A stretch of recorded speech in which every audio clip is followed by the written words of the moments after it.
O que você vai ouvir agora irá incomodar muita gente.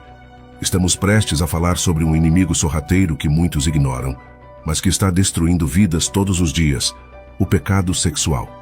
Não é hora de rodeios ou meias palavras, é hora de acordar para a verdade. Pecados sexuais são extremamente perigosos, intoxicantes, venenosos. Quero que sintam a gravidade disso. Essa não é uma história sobre algum personagem bíblico distante. É sobre nós, aqui e agora. Você está prestes a encarar a realidade brutal dos perigos que o pecado sexual traz para nossas vidas. Se você acha que isso não te atinge, pense de novo. Não é apenas um alerta, é um soco na cara do seu comodismo. Se quer escapar desse ciclo de destruição, fiquem comigo. Não prometo palavras bonitas, prometo a verdade sobre o que está em jogo em sua vida. Preste atenção. Quando o pecado era chamado pelo seu verdadeiro nome, quando as pessoas não tinham medo de dizer que o pecado era pecado, havia um tempo em que existiam padrões e limites. Algumas coisas eram aceitáveis, outras não. Os padrões morais e limites eram conhecidos e respeitados. Os padrões divinos eram conhecidos e defendidos. Houve um tempo em que envolver-se em comportamentos e atividades específicas era mal visto e as pessoas se envergonhariam de participar deles. Houve uma época em que a sexualidade era algo privado, entre marido e mulher, e desviar-se disso era impensável. Certamente, as pessoas se envolveram em comportamentos pecaminosos ao longo da história, mas nunca foi algo a ser celebrado e elevado até agora. Agora, acredito que o diabo tem trabalhado silenciosamente.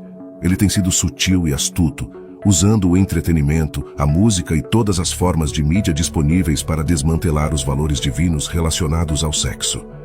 O padrão da palavra de Deus é que o casamento seja honrado por todos e que a cama seja sem mácula.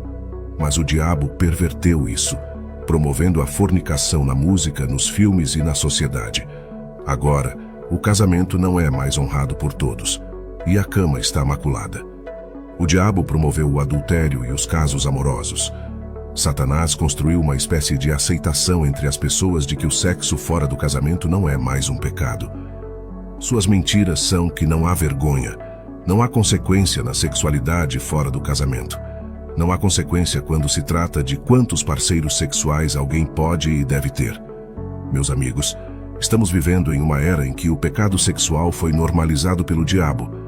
Mas há 4 efeitos dos pecados sexuais flagrantes que eu gostaria de chamar sua atenção. O primeiro efeito do pecado sexual flagrante é que você está abrindo portas espirituais com outra pessoa. E como acontece na maioria esmagadora das vezes, você não sabe o que está por trás dessas portas. O que isso significa? Bem, quando nos envolvemos em pecado sexual, estamos pecando contra nossos próprios corpos. A sexualidade é espiritual.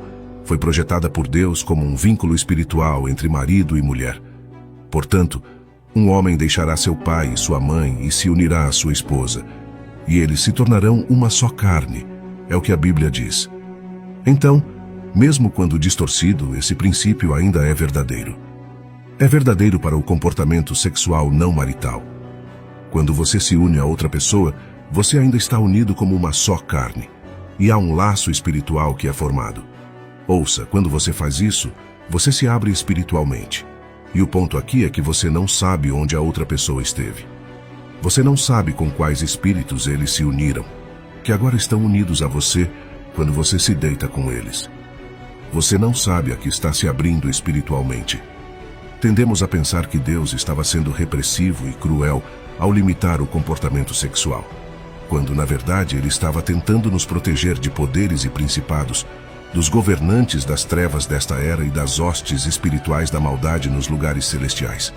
Então, a pergunta que tenho é: por que não seguimos o aviso de Deus? O primeiro efeito do pecado sexual é que você se abre espiritualmente.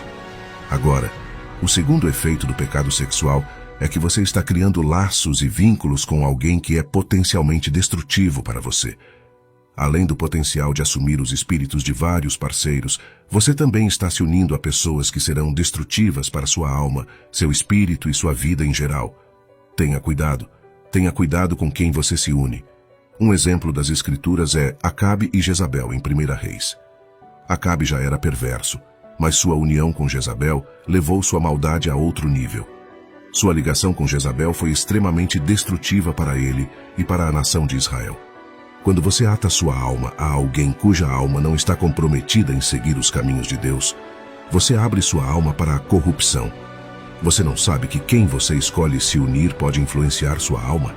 E quando se trata de pecado sexual, você está falando de unir sua alma a outra alma. Então, se você está unindo sua alma a várias outras almas que se uniram a várias outras almas, agora você tem laços de alma com pessoas que nem mesmo conheceu. Múltiplas pessoas que você nunca conheceu pessoalmente. Pessoalmente, eu gostaria de saber quais almas estão em mim. Eu preferiria ter apenas uma. Na verdade, devemos estar sempre alertas contra essas influências corruptoras e precisamos proteger nossas almas. O terceiro efeito do pecado sexual é a separação de Deus. O apóstolo Paulo nos diz que o salário do pecado é a morte, e a morte última é a separação de Jesus Cristo. Se estamos envolvidos ativamente no pecado, estamos nos separando ativamente de Deus. E se estamos nos separando ativamente de Deus, estamos escolhendo ativamente entrar na morte. Eu não sei quanto a você, mas eu preferiria muito mais caminhar em direção à vida do que à morte. Vale a pena alguns minutos de prazer em comparação com uma eternidade de dor? Vale a pena alguns relacionamentos casuais em comparação com seu relacionamento eterno com Deus? Não.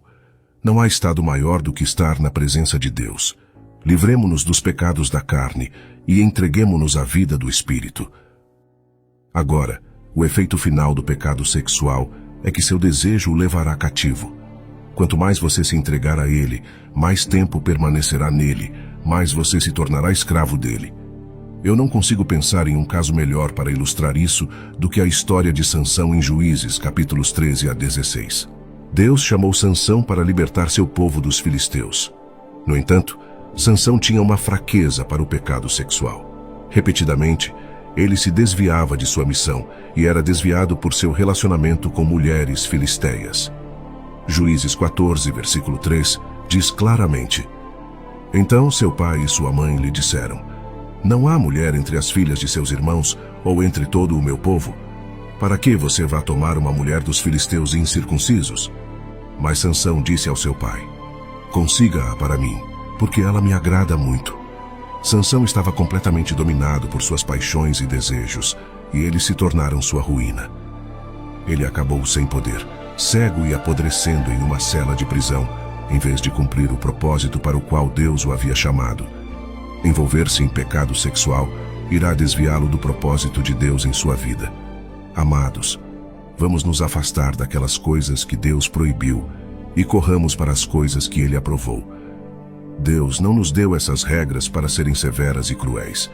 Ele as deu porque está tentando nos poupar de problemas, nos poupando de tristezas e dores. Vamos prestar atenção à palavra de Deus e fujamos da imoralidade sexual.